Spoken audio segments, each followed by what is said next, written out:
Rivian calls it a second generation, but we would prefer to call the 2025 R1T and R1S heavy refreshes of an already excellent electric startup duo.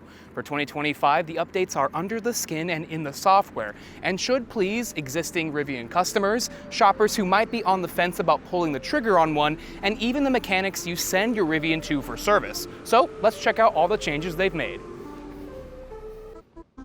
There's quite a bit to cover here, so I'll highlight the major stuff.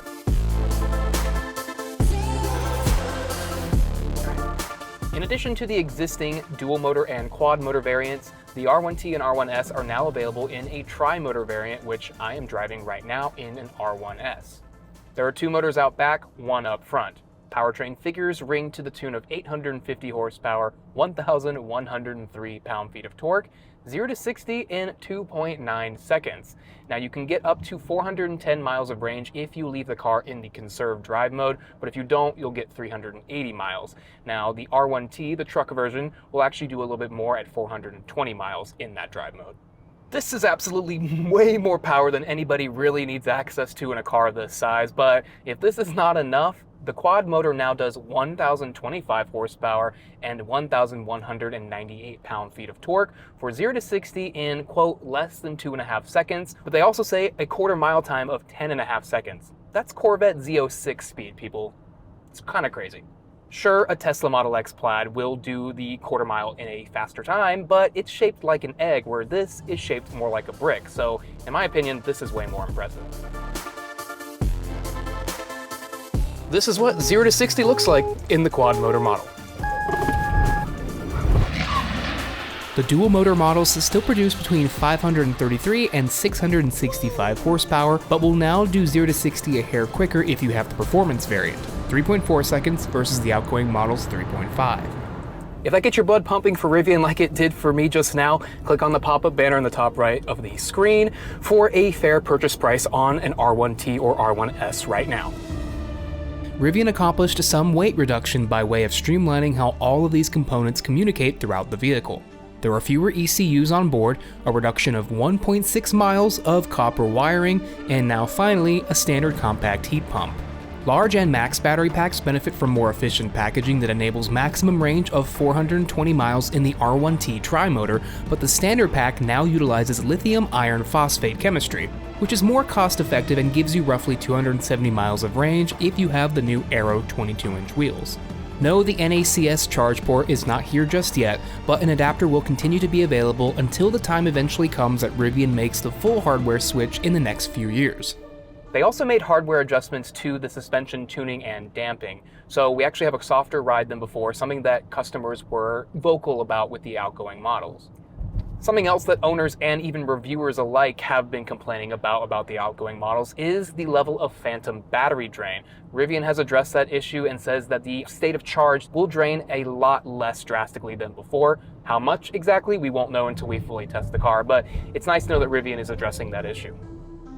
The packaging of the batteries and the electronics underneath are now a whole lot easier for mechanics to access and work on in the case that your Rivian needs service. For example, it now only takes about an hour to remove the battery from the vehicle if it comes to that, versus the several hours it used to take, and the number of parts involved in the aforementioned onboard computer network is drastically reduced, meaning it simply won't take as long for repairs to be made. Car mechanics, and especially electric vehicle mechanics, don't always get the appreciation they deserve, so we're happy to see that Rivian is making their lives a little easier too.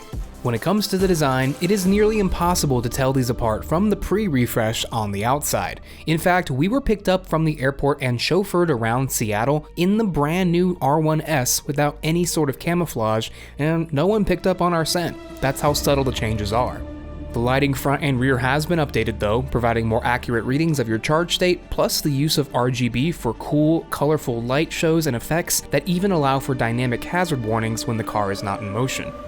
You will also notice the new wheel designs and tires. For example, the top quad motor model gets a new 22-inch wheel design riding on Rivian-specific state-of-the-art Michelin Pilot Sport S5 tires, 275mm wide in the front, 305mm in the back. The design of these new 22-inch Aero wheels help it achieve a low 0.297 coefficient of drag. The R1S and R1T will come standard with Rivian's new autonomy platform, which is powered by 11 cameras, 5 radars and 10 times the amount of artificial intelligence integration than before. There is no level 2 hands-free driving available at launch, but later on there will be a new enhanced highway assist system that will do just that on limited roadways. They'll have a lot of catching up to do with GM Super Cruise in that regard, but because the system is primed for upgrades via software updates, they'll be able to make those improvements over time. Lastly, though the interior design is largely the same as before, we have some new premium interior colors and updated graphics in the user interface that were designed by Epic Games' Unreal Engine. They're much more animated than before, and they were inspired by old-timey, hand-drawn cartoons, as well as a little bit of anime. The EV space is really starting to heat up, with sales increasing every month, despite what clickbait articles might lead you to believe. So it was smart for Rivian to move forward with these updates at this point in time.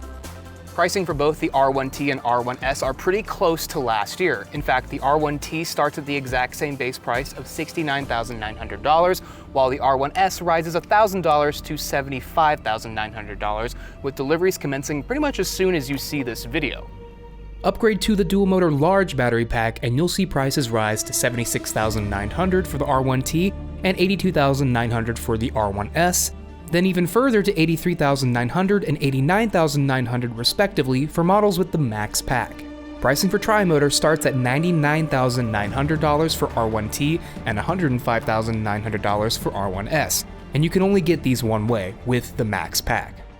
Pricing for the quad motor models will be revealed closer to their on-sale date somewhat later in the year, but color us intrigued because most combinations of electric motor and battery will be expected to be eligible for the full federal EV tax credit of $7,500.